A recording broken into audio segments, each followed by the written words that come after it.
I get just choked up just thinking about how terrifying it was. And so I found myself at the age of 41, like just feeling like a complete failure. And I would lie there and I would think about the lien on the house, and I would think about the bankruptcy that we were facing. And I would think about how much we had fought the night before. And I would think about the fact that I was unemployed. And I would hit the snooze button. I mean, why would you get up when your life is like that? Why would you? In the scheme of life, hitting the snooze button is not that big of a deal. But here's the thing about life. None of us wake up and say, today is the day I destroy my life. What we do is we kind of check out because it feels overwhelming.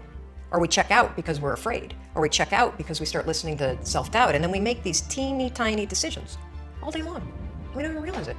Decision to not get up on time, a decision to not eat the right thing, a decision to snap at your kids, a decision to not speak in a meeting, a decision to not look for a job, a decision to not deal with your finances, a decision to not call your parents, like whatever it is.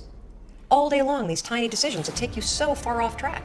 And then you wake up like I did and you look at your life and you think, how the hell did I get here? And I was about to turn off the TV, and there on the TV, there was this rocket launching, and I thought, oh my gosh, that is it.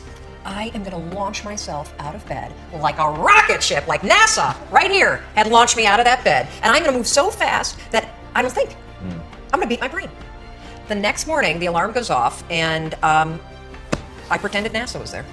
It's the stupidest story. I literally went 5, 4, 3, 2, 1. I counted out loud, and then I stood up. And I'll never forget standing there in my bedroom. It was dark, it was cold, it was winter in Boston. And for the first time in 3 months, I had beaten my habit of hitting the snooze button. I couldn't believe it, and I thought, wait a minute. Counting backwards? That is the dumbest thing I've ever heard in my entire life. Well, the next morning I used it again, and it worked. The next morning I used it again, and it worked. The next morning I used it again, and it worked. And then I started to notice something really interesting. You have about a 5-second window in which you can move from idea to action before your brain kicks into full gear and sabotages any change in behavior. Because remember, your brain is wired to stop you from doing things that are uncomfortable or uncertain or scary. It's your job to learn how to move from those ideas that could change everything into acting on it in the smallest moment. Because I went from getting up on time and waking up on time to shaking up my entire life.